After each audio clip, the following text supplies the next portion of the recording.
Charles, you know, crime has become a huge talking point. It certainly was in 2020. It was again in 2022 in many of the local state races that occurred. We've already been hearing it, right, in 2024.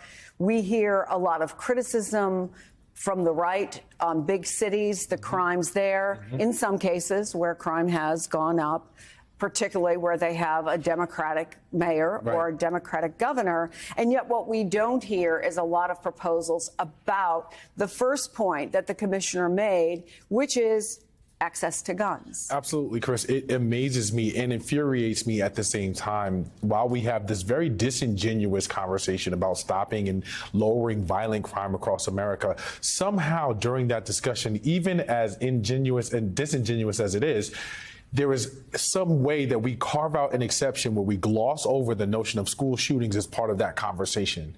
And that's infuriating because in order to have that conversation, there are essentially three elements. There is the element of guns and the access that people have to them and their availability. There's the element of people and the issue around mental health, as the commissioner was just talking about. We don't know in this specific instance how much of a role that did or did not play, but what we do know from a history, an unfortunate and long history of these sorts of events, that it is something that usually does become a part of the conversation. And then finally, there's the conversation about schools. When you're talking about that, you got guns, you have people, and you have schools.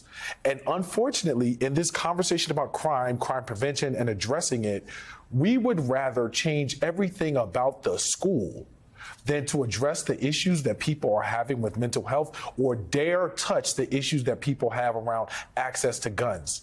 We would rather put more police in schools, metal detectors, bulletproof classrooms, all sorts of things that socialize our young people in ways that are just unthinkable, before we begin to tackle the tougher and real and direct problems that are causing these sorts of situations to happen. The argument on the other side to you, Charles, and you've heard it before, so you know it is, you're politicizing this issue. I'm politicizing it just as much as those House members who decided that it was a good idea to wear AR-15 lapel pins and walk around Congress as if these things weren't happening. Where are they right now? What's going to be their statement? Because we don't need another round of thoughts and prayers.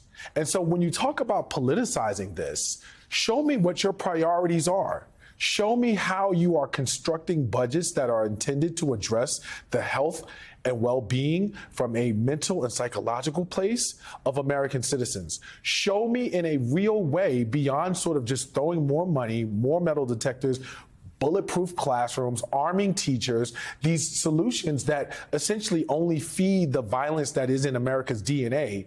Where is your concern there?